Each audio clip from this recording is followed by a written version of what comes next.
اول د یمن علاقه کله چې سړی ابها ته لاړ شي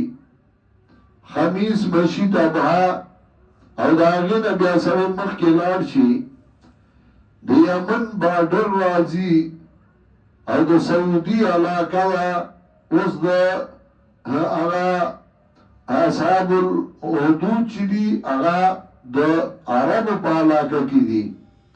مخکې موده کې زه بچو سره تللی وم نو موږ هلته لاړو هغه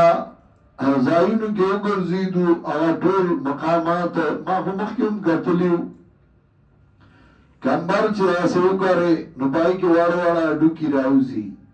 سکاره پکې راښکاره شي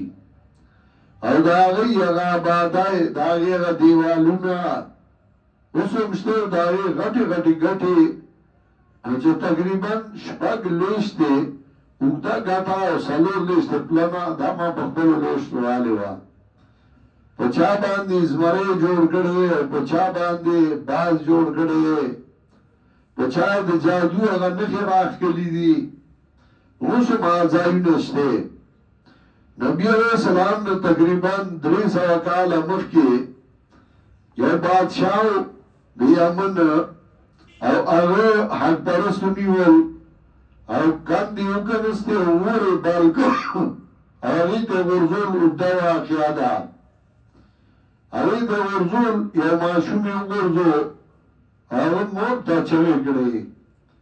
ویله دا خو اور نه دی دا خو باغ دی بادشاہ دا هغه فوج ولاړو نو بادشاہ هغه ورته وایي ستا کار خو سوځولو داسې کې نو مولا روم وایي بانگا آمد چونکه کار آنجا رسید بانگا آمد چونکه کار اینجا رسید پایدار ایسا که کار ما رسید آواز رائی کله چې دی حالت ته خبره ورسېده